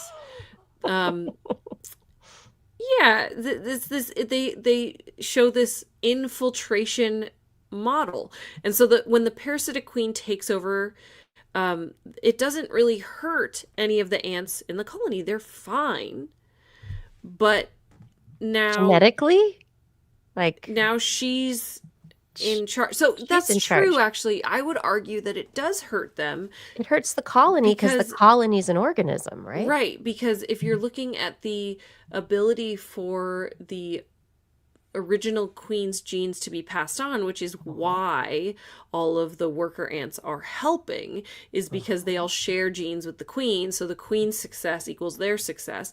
So I would argue you're right, that it does hurt them because it reduces their ability to pass on their genes through a functioning queen. Yeah, it's a functioning queen, but it's not their match. That's so interesting that they've taken this trick. kind of angle on it, that it doesn't adversely impact the colony, but it does. The colony continues, it keeps going, and there may be the opportunity for another queen who is more genetically matched. So, I mean, it's an interesting perspective, actually, because this is like this sub-level where, because we like to think of organisms as individuals from our human-centric perspective, it's hard to comprehend the idea of a colony. And so we look at colonies as groups of individuals, right, that have shared genetics, right? But it's almost like it is almost like the queen comes in as a mutation to change. That's interesting. The organism. Yeah, but they're different species. I know. That's why I'm saying it's like a mutation, like it's an invasive mutation. But yeah, I think it's a leap of cognitive gymnastics, to be able to go, okay, this isn't like a city population, right? This is, it would be like me suddenly having, I don't know, a slightly different brain, which is weird. Or no, it wouldn't be my brain. It would be a different uterus. Or yeah, I was gonna say my ovaries are different suddenly. Good thing I'm not having more kids. No. But I think, the organism and everything is still working, right? So there's nothing wrong with the colony, the organism. But the ovary is changed, right? The thing that's in charge of the reproduction is different. And so it will be different from that point forward. It almost feels more like the parasite that infects, like the parasitic wasp that injects eggs into the spider or whatever, and then it keeps going until it gets eaten from the inside out. Like it almost feels more like that, because you're promoting the reproductive success of a different species, and the colony continues living until it dies off, basically. Yep. Ugh. So I'd say as a colony, I think damage is done. Yeah. Like that's it. The individuals are not hurt. Yeah. But the colony is going to be impacted. But then you think about the story where we had like the weird genetic situation, right? Of like the one species taking over, and there was the cloning and crazy stuff. It's ants again, right? So the way ants get along with each other is it's really interesting. Individuality and ants are not things that should go in the same sentence. Yeah. Oh, goodness. Don't listen to that ant propaganda from Kiki. She wants you to conform, ants. Don't Rise listen. up, be different. Rise up for the ant queen. I'm the ant queen. I can't wait. I want to see like Maggie Simpson being the ant queen. But moving on from ants, colony animals are so fascinating because of the way that they interact with each other and the biology of that. But from a neuroscience perspective, I'm always interested in how brains work and how, what if we were a colony of ants? How would our brains manage that? I don't think it's an easy answer or an easy story. So I've been looking at stories this week related to brains and how we look at them. One story this week was related to our memories and how we remember stuff. And unfortunately, with diseases like dementia and Alzheimer's disease, as the disease progresses, you can have new memories produced of things that just happened, but people forget their friends and family. So the loss of social memory is something that happens, and it's such a sad progression. As you know, if you've ever dealt with a family member who has Alzheimer's disease and they don't remember who you are, and then suddenly they do remember who you are, they think you're somebody else, and then they're back to who you were. It's a very confusing experience. And so this study that was just published out of the University of Virginia, these researchers have looked in mice, as we do so often, at specialized structures that support the junctions between neurons, the synapses in neurons. These structures, they call them perineuronal nets, and it's like the glial cells and the other stuff that kind of fills in the space and manages and holds these synapses together that talk to each other. These perineuronal nets, they create, it's like a matrix around neurons, and they regulate neuronal plasticity. They really protect the synapses. They make sure that the neurons that fire together wire together. They're important. And these researchers looking at a model of Alzheimer's disease in mice, they had seen in previous research that there's an area of the hippocampus that's essential for social memory. This area of the hippocampus is called CA2.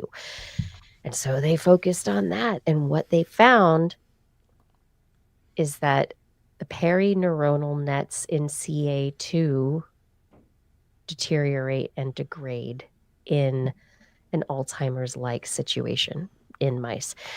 They found when they gave what are called matrix metalloproteinase inhibitors, MMP inhibitors.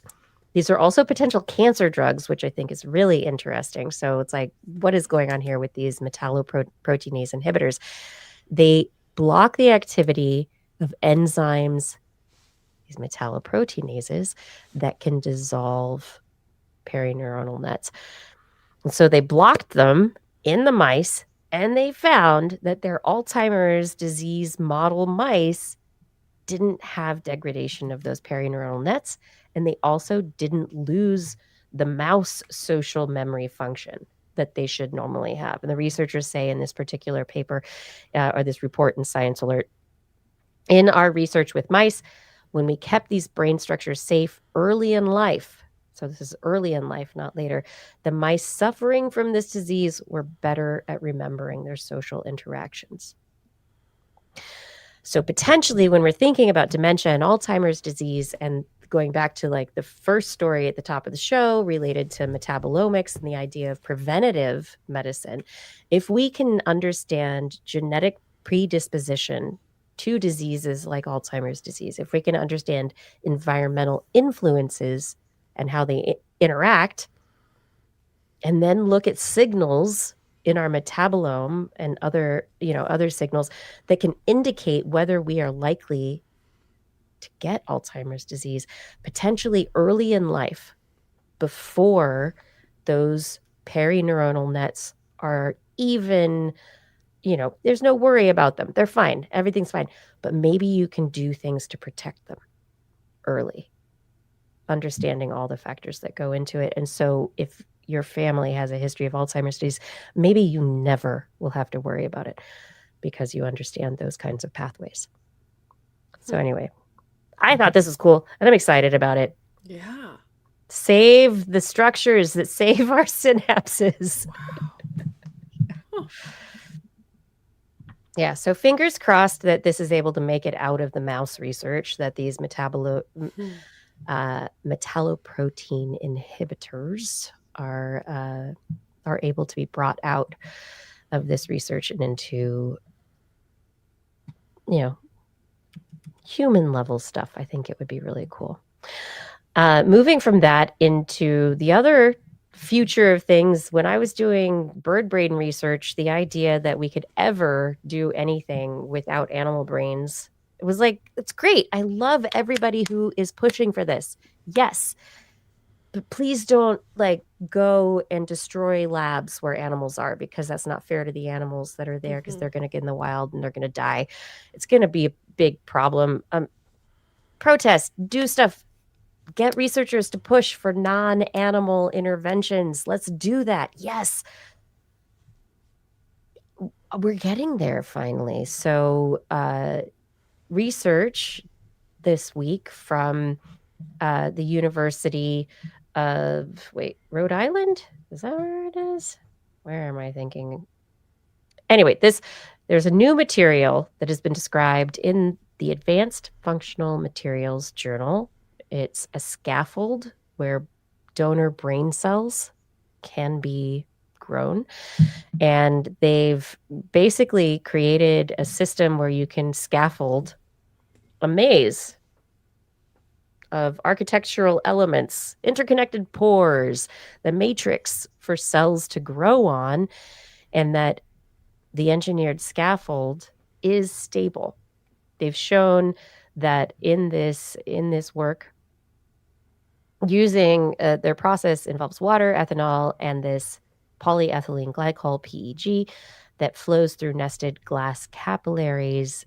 They are able to use light in this as well to lock in the porous structure.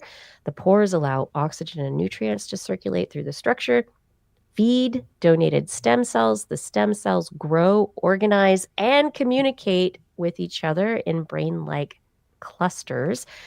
And so the structure mimics biology more closely, and they are suggesting that, not Rhode Island, UC Riverside, UCR, there we go. This UC Riverside team is suggesting that this is a really optimal material at this point in time to be able to grow brain tissue that can potentially be tested for all sorts of dysfunctions and whatever things neuroscientists want to look at. So, no animals. Grow it on a scaffold. See what the cells do. Great. I know. Very cool, right? You're still probably going to need an animal model before you move into human testing, but this would allow you to get through a lot of preliminary testing, hone down to a really, really clear test subject, and also potentially have to just use less in number animal models, which is a huge impact. And if you're also in this situation, taking human cells and putting them in this situation, it's not mouse cells, not in a mouse brain. You're using human cells in this structured, scaffolded matrix that is trying to synthetically reproduce nature, right? And so potentially you could create this system where you're actually seeing what works and what doesn't work in as close to real as possible. Still not real. So yeah, you still have to test things. We're not getting rid of it, but yeah, you're exactly right, Blair. And that's the big point.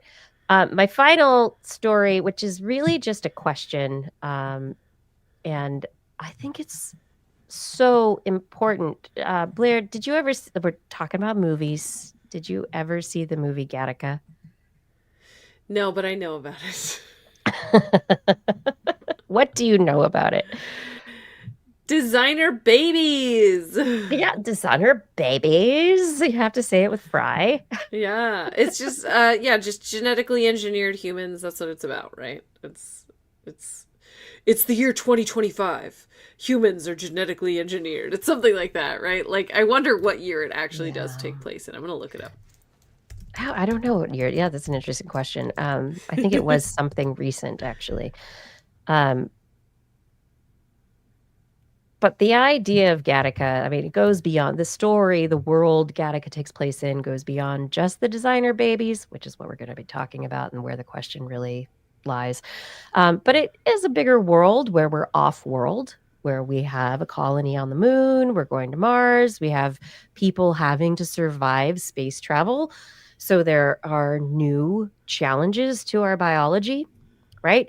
And that part of the story isn't like leaned into as much, but the part of the story in Gattaca that is leaned into is the baby hacking for benefit, for primacy. That if you are, you've chosen your partner, your mate, and you've, chosen them because, of course, we are choosing our mates for the most optimal traits, right? That's just what we do because we are all analytical when it comes down to it. And so the mates that we are choosing are supposed to give us the most optimal offspring. Those optimal offspring are going to be the most beautiful, the most intelligent, the blah, blah, blah, blah, blah, blah, blah, right? But of course, it doesn't work out that way all the time because of genetics and things hiding in there. So let's hack the baby genomes. I was watching or listening on a drive I took last night down to Eugene. I was listening to the Moonshots podcast with Peter Diamandis, and it's a sycophantic podcast about artificial intelligence. Like I listen to it and I have to have a cool down period afterwards because I'm so angry at the just fanboyness of this podcast. But I think it's important to listen to it to understand where a lot of the people in the tech industry are coming from right now. So every once in a while, suck it up, get angry. But they were talking about there's a story out through Wall Street Journal this last week, and it's been reported a bit over the last year or two. There are a few companies that are being funded, really funded, lots of money, Silicon Valley companies who are trying to look for ways to exist and to basically get around the rules that we have put in place for genetic modification of human offspring. To let you know, company number one is named Preventive. Preventive is funded, the main funder is the Coinbase CEO, Brian Armstrong, and the spouse of OpenAI CEO, Sam Altman. Preventive, there are many story arcs and narratives happening about Preventive. The official line of Preventive is that, no, they're just trying to, help with IVF and, make human reproduction better and safer and, help, stop disease, because why do we want disease to continue in the world? And, all the big, nice. But the underground stories that are popping out, which is like, how much do you trust? I don't know. I'm not going to say, but the Wall Street Journal said that regardless of the moratorium on human embryo editing that has taken place since He Jiankui in China edited human babies to be HIV resistant and went to jail for it and was ostracized from the scientific community for what he did. But there has been a moratorium globally that the global research community, the governments have all come together and said, no, we're not doing this. Let's take a breath, everybody. Meanwhile, Silicon Valley, Preventive is not the only company, but it is kind of a leader in this space because of the money and the people behind that money. Preventive, apparently for the last 6 months, has been working with a family to create a child in the United and this is questionable as to whether or not it's in the United States, working to create a child born from a hacked embryo. The idea is that this is a family who's been chosen because that's a hereditary disease and they're trying to remove the hereditary disease. And so you can look at this and say, well, that's great. Shouldn't we remove hereditary? Sure. You're not doing harm, right? And wouldn't it be great because this offspring will then not have hereditary disease. And so further future offspring will be healthy, not doing harm. Okay, unless that child carries a genomic abnormality that then they can pass on to their child that is actually a problem. That's a different abnormality, right? Yes. Yes. So this is such, I am fascinated by this study because all of a sudden where we have the research community who is working in genomic editing and modification has said, take a breath, let's stop. We need to talk about this. We need to figure out, and as humans need to figure out. Meanwhile, billionaires have decided they don't care. Yeah. And there are multiple companies that are being funded to do this. It's not just preventive. This feels very full circle because we started the show talking about how there are rules about the moon, but ultimately it's not going to matter because billionaires are going to do whatever they want and who's going to stop them. And here we are again. How great. So, there's a Deep Space Nine plot, a Star Trek Deep Space Nine plot about this. The Doctor, Julian Bashir, is an illegal genetically modified human. And it's this whole thing. They did all this in Star Trek. I know. The sentient artificial intelligence. They covered. And then, of course, it's a problem because, Julian didn't ask to be made. It's something his parents decided to do. But then he has to be punished as a human because he is the result of something that was not sanctioned. So that is not a successful way to go. Right? So he never consented to being genetically modified. His parents did it before he was born. It's just, yes. So, and yet, hey, Star Trek did it. Can you guys watch? And yet so many of these tech bros will be like, I love Star Trek. It's one of my favorite shows. It taught me so much. What? How to break rules? Yeah. And how to get to dystopia? That wasn't what Star Trek was trying to do. Well, it's just like the millionaires and the fascists that love Star Wars, and then you drill down to it, and they side with the Empire. You're like, got it. Yeah. Watch Andor. Go back and watch early Star Trek. Let's just, can we just watch these things, everybody? These are historical documents. There's morals. Morals to be concerned. But with Star Trek in particular, I think it's very interesting because they had very smart people in their writer's room that understood trends in science and technology. And so they were able to forecast some of these things. They weren't fortune tellers. They were making educated guesses based on the movement of science and technology. And so, and they were reading other sci-fi authors at the time. Sure. And yeah, absolutely. But Heinlein had people writing with a pencil and pen and paper, right? But Star Trek had iPads. Of course, they thought Yeah. that there was limited, capacity, and so you might have to carry 6 pads around with you full of data. But they had iPads, right? And they had something very similar to a tricorder that's like, Mhm. things that we have walking around with us. And, our phone is basically a tricorder for a lot of things. Like, And it's I becoming use, more with sensors and different yeah. ways of applying it. Like our Well, and phones are like becoming more and apps where more I can like just that. like take a picture of a plant and it can tell me what it is and if it's poisonous. Like, there you go, right? Like, My so dog just ate this. yeah, Oh, absolutely. yeah. So, there's a little bit of that there. So the genetics thing, I'm not surprised. The AI gone awry, like you said, that was Yeah. something that's definitely been well trodden. But like, this is the exact conversation we're having now. Is the morality besides genetically engineered children?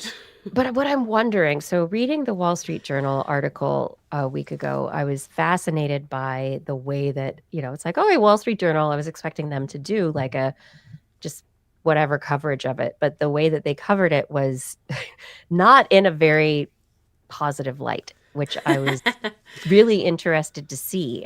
They were They didn't not play both they sides. weren't, it wasn't fanboying over it. It was very obviously not enamored. And they brought up these companies and these young and stated up front, like, this company that is doing this one, they are one of Peter Thiel's, like, there were a bunch of fellowships that he gave out for people to drop out of college to do a business or to just start something. And so there are these like genius grants that Peter Thiel gave out. And one of these reproductive companies, or actually two of the reproductive companies, are run by people who got genius grants from Peter Thiel, which is a whole thing in itself. And some of the quotes that they reported from these individuals, one of the individuals basically was talking about the Gattaca future as if it was a positive thing. That, of course, that is the best way to be. Not thinking about like the fabric of society, but really being okay with ripping it apart. That elites who could pay for this thing, that of course they're going to be able to be different. And it was just fascinating to me. But I'd love to hear from our listeners, our viewers, about how you think about these Silicon Valley funded companies who could be changing, just like AI, pushing forward change in the world of reproduction. But I think we've come to the end of the show. I think we've done it. It's totally a tight 90. Oh, totally. And I think I actually hear somebody calling for me in the other room. So I'll get as far as I can Let's get here. there. But I might have to disappear in a minute. But let's wrap it up. Yeah. So thank you, everybody, for joining us for the show tonight. So glad that you could be here. Fada, thank you so much for your help with social media and show notes. Gord, and Lore, others who help man the chat rooms, all of our chatters. Thank you for being here and chatting with us and being compassionate and respectful to each other. Rachel, thank you for editing the show. Identity Forward, thank you for recording the show. And also, of course, thank you to our Patreon sponsors. Thank you to Aaron Anathema, Adam Mishkan, Alan Viola, Ali Coffin, Andrew Swanson, Arthur Kepler, Bob Calder, Bob Coles, Brendan Minish, Barney Carrington, Chris Wozniak, Chris Driver, Christopher Dreyer, Christopher Rappin, Craig Landon, Craig Potts, Dana Lewis, Daryl Meinshak, Dave Wilkinson, David E. Youngblood, Don Mundus, Jonathan Stiles, a.k.a. Don Stylo, E.O., Eden Mundell, Eric Knapp, Flying Out, Fred S104, Gene Burton, Lattimore, George Chorus, Greg Briggs, Jack. Greg Briggs likes crabs.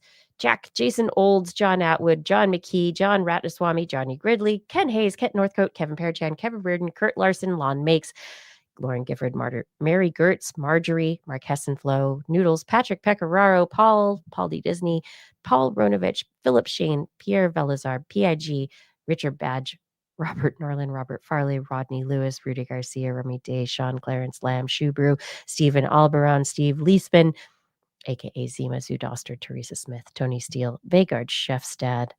Thank you. Thank you for all your support on Patreon. And for those of you who would like to support us on Patreon, head over to twist.org and click on that Patreon link and follow the leads. On next week's show,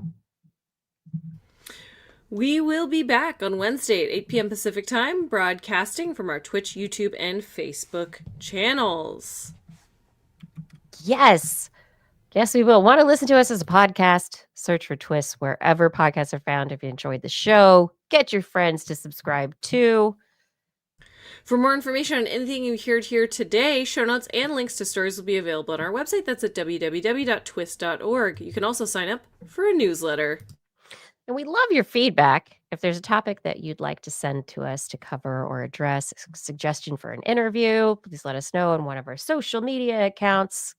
If we're there, you can just send us an email. And Blair, where do you think people should put TWIS in the subject line so the email doesn't get spam filtered into where? A parasitic ant nest. Oh, yeah. Nope. Yep.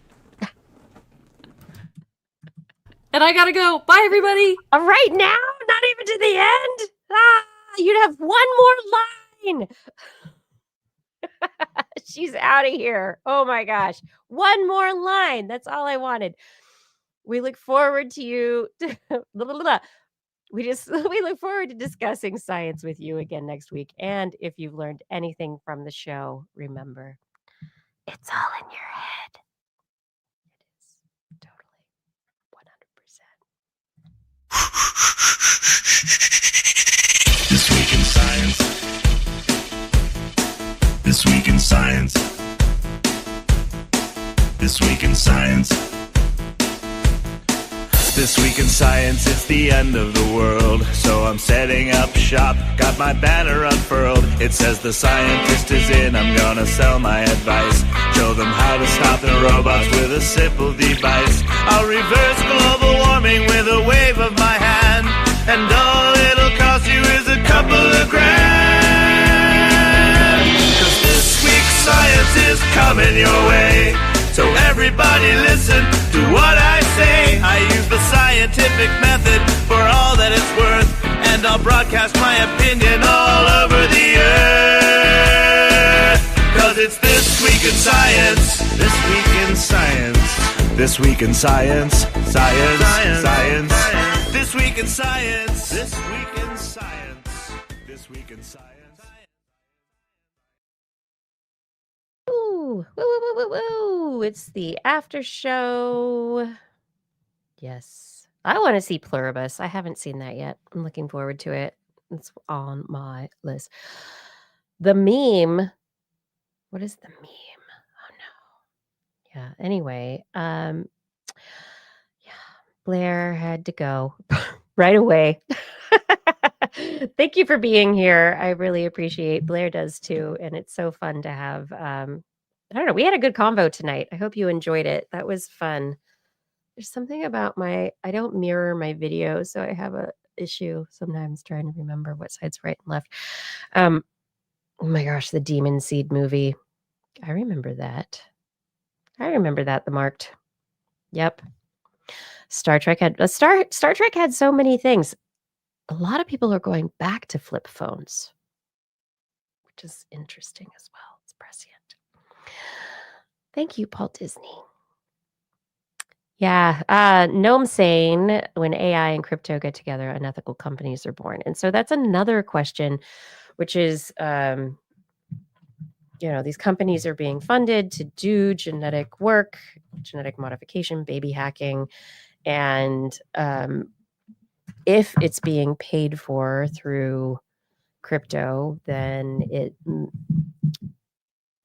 the international boundaries things get blurry, right? Following the money gets blurry. Everything gets a little bit harder to regulate. It's also part of why'd the penny go away? You guys sad? Are we buying pennies right now? Is this the last year are pennies from this year gonna be worth money because of the last year of the penny? Does that happen? I need my grandfather. He was a philatelist. That sounds terrible, doesn't it? But it means stamp collector, and a coin collector. And he would know. Do you all know? I don't want to buy a Queen Elizabeth coin. I want to know whether I should buy a roll of pennies. Nobody knows. Yeah, Eric Knapp. Brian Burwell, could it be possible they did watch, and that's where they got the idea? Yep. Tech Bros misinterpreting classic sci-fi seems to be a feature. Indeed. Paul Disney, I've thought about the phone and the paper string for a while. Yeah. I want to recreate that. I think that would be the fun tech challenge. I think there are some DIY kind of, call it hacker, but like, just DIY tech solutions that are based on radio frequencies that could be used with flip phones, not like the modern phone, like for local emergency messaging. Like there are things that people are building out of Arduino and other things that are pretty cool. I keep wondering if I should build something. Would want to talk to me on Arduino technology. I don't know if I want to talk to my neighbors. I don't know. I like my next door neighbor. He's great. I don't know my other neighbors here though. That's good. Anyway, Blair went. We were over 90 minutes. I think we had a good long show. That was perfect. And I hope that you all have a great night. I hope that you're doing well. I hope that you're managing everything. Oh, thanks, Nomasane. You're funny.